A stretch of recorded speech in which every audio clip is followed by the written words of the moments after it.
George, welcome to Countdown.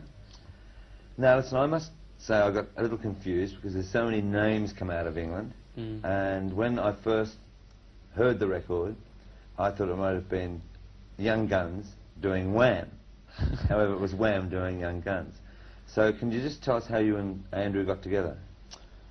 Basically, we met when I was 11 and Andrew was 12 at school. Right. And we became like... And where was that? That was in Bushey, near London. Right. And we became like best friends straight away and stayed together until we left school about a year and a half ago. Then we went on the dole. We'd already been in a band together, but we just kept writing songs, and when they were good enough, we got a record contract, so that was last year, and released...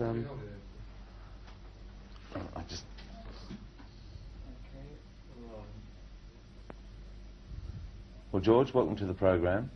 Now, I have to admit, with all the English names coming in and out of the charts, when I first got the record, I thought it was Young Guns doing Wham. However, it was the other way around. So can you tell us how Wham got together and how you and Andrew got together? Yeah, well, we met at school when I was 11, Andrew was 12, and we stayed, you know, close friends until we left school about a year and a half ago, 2 years. We kept writing songs, and then when they were good enough, we got a record contract last year. Were you writing songs when you were at school? We were, yeah, because we started a school band when we were both about 16, right, which fizzled out after a year, because people didn't turn up for practices or concerts or whatever. So where was the school? The school was North London, right, a place called Bushey. And we just kept writing songs from there, yeah. So how did you get a record contract then? I mean, how did you sort of make London notice Wham? We didn't really. You see, we were just like... the actual demo tape that got us the contract was about 4 minutes long, and it was just... we did it for £20 in Andrew's front room to try and get someone to give us... You know, because we had no money being on the dole. We wanted someone to give us the money to make a proper demo. Right. And we got a contract off it, which like we were really amazed with Innovision CBS. So here we are, a year later. So how many songs had you written before that time? I mean, did you have a band that you performed and... yeah, there was one band that we performed with, as we said, but no Wham. I mean, Wham came about after the contract.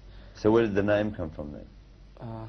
Well, I think it was Andrew, actually. Originally we were in a club dancing, and we were kind of doing this like formation dance and having a laugh. And Andy started shouting something about Wham, Bam and all this, you know. And we thought it'd be a good name for a group, and then we threw it out the window. We thought, no, got to think of something better than that. But eventually we came back to it because it seemed right for what we were doing, you know. Right. And so you're also doing dancing, sort of like going out to clubs, what, and dancing? Oh yeah, that's our background really. We've both been like, well, what we called soul boys, I suppose, for about the last 5 years. So dancing and clubs are the places that, you know, we get our ideas from. Right. So I think that shows in the records. Hopefully it shows. Well, I was going to say, I mean, Young Guns, is that a true story, like the lyrics that go through that about? It's not true. It's not true of either Andrew or myself, but it's true of a lot of our friends. You know, right, people that we see up the pub. You know, and you'll say, "Where's Alan tonight?" or "Where's Bob tonight?" And they say, "Oh, he's in with the bird," you know. And it's definitely true of a lot of people, but it's a very kind of tongue-in-cheek look at the way you know, young boys look at being tied down. And I think you're not supposed to be particularly impressed with the male point of view from the song, but at the same time it's very typical. Right. So as far as Wham is concerned now, what can we sort of expect, you know, over the next whatever, you know? Well, hopefully... I mean, someone described you the other day in Australia as being an English version of John Travolta. Oh, I don't know about that. No, I haven't got any white suits in my cupboard or anything like that. No, I think probably the dance aspect is going to be there for quite a while, and the songs will probably remain up-tempo, but I can't really tell. I mean, 6 months ago I had a very different view to what Wham would be than the way I feel about it today, so I don't really predict for the future. I just hope that the inspiration comes to keep writing hit singles, and hopefully hit albums. So I think we just have to wait.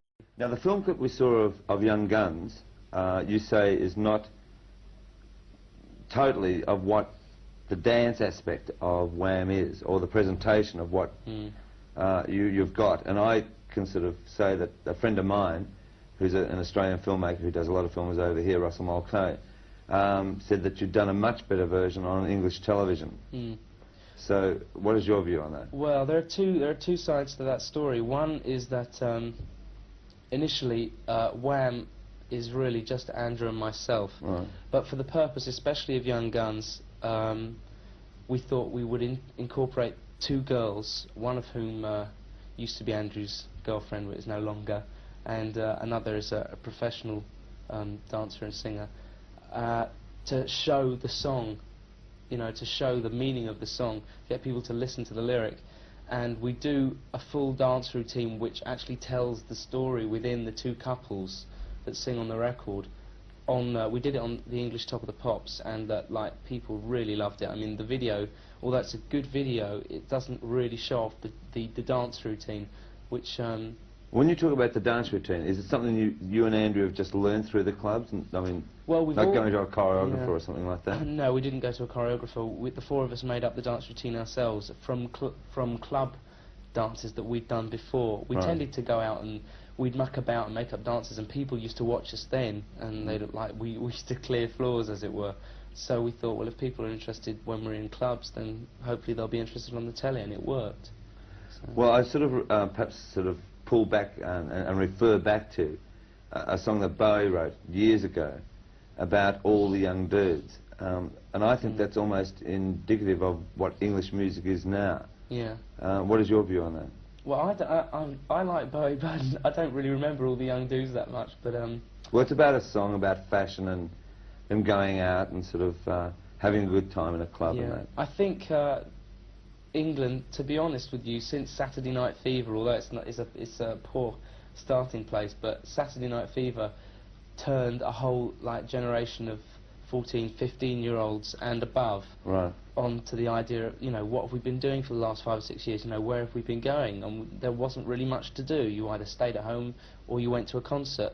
And suddenly the club idea came out again, and the whole, you know, the new romantic thing, the punk thing, everything started to get motivated around then. And now I think we're getting like an amalgamation of all the different influences out, and we now sing very kind of we sing a social lyric to a disco backing, and I think that is where we've done our best, because we've kind of combined two different audiences of young kids. Well, looking at music, I mean, you came out of, say, the 76, 77 period of where, I mean, punk rock, which was making a very social statement, and very heavy within itself in music, to becoming to a new romantic, and now into a more dance, unashamed sort of presentation.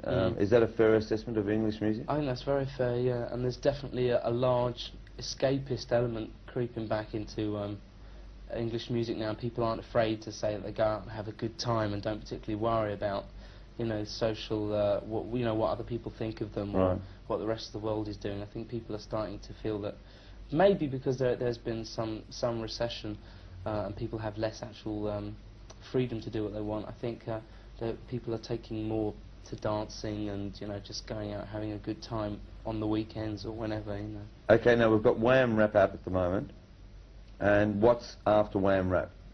After WHAM Rap, I'm not actually sure, because the schedules between Australia and England are very different, but I would imagine you'll have the third single, which is Bad Boys, and then the album, which is as yet untitled because we're just finishing it now. So, what's Bad Boys about? Bad Boys is fairly much along the same lines. I mean, we've had a go at the two major institutions, marriage and work, and now we're just having a go at the frictions between, you know, boys of our age and a bit younger with our parents. You know, it's all things from experience and observation, and it's another very tongue-in-cheek look at teenagers, I suppose. Right. And of which I'm still luckily a part. So, have you been a bad boy? Have you been a bad boy? Well, I mean, Have you had like, had that problems with girls where someone else can look at you and say, "Where's George tonight?" And they say, "Oh, well, you know, he's out with his girlfriend." I've not actually got that serious with anybody, no. No? I've been lucky enough to escape that. But, I suppose I've been a bad boy to an extent. I think that all the lyrics to Bad Boys are fairly much about my experiences with my parents. And what about America? I mean, Sorry, America, Mum. who's so much into dance-orientated music, and sees, say, a film clip like Young Guns, which is a sort of an English version of and an alternative. Do you think a lot of Americans should come across here and have a look at the English scene? I think it'd be Pick a up a nice few idea. dance steps, eh? It'd be a nice idea. I think people are. I think it's very healthy over here at the moment, dance-wise and club-wise. I don't think they necessarily have to come over here. I think as long as a lot of the music is crossing over, I think a lot of the attitudes. Fashion plays a big part now in music here. It has for the last 3 years. Well, probably has for a long time. I mean, even with the punk thing. I mean, like from safety pins to ripped clothes to hairstyles or whatever. Ripped clothes are very much back in vogue here, actually. Right. And I'm not in my ripped clothes today, but I do have some. Right. My nightwear. But yes, fashion's very important. But it's good because people are tending to listen to various types of music, but still they're sticking to their own fashion rather than actually being a mod with a mod outfit or a punk with punk outfit. It's getting a bit broader, which is a lot better. Well, mixing with perhaps, I mean, like what I'd say, the youth of England, do you think there's a lot more hope now than there was, and a lot more optimism now than there was, say, about 3 years or 4 years ago in England? I think 3 or 4 years ago with the punk thing, people were shouting because they were angry. I think now, I think a lot of people are just letting people know that they're not ashamed of being young, unemployed, or young and or unemployed voluntarily. You know, I mean, I think people are just accepting that they are the result of whatever society has made them, and they're just enjoying their youth because that's what they've got left. Right. So I think it's fairly healthy, and the music is very healthy as well. Well, listen, thanks for the interview, and Thanks we very wish you much. luck, and I think we should go into WHAM Rap. Thanks very much. Okay, thanks. Bye.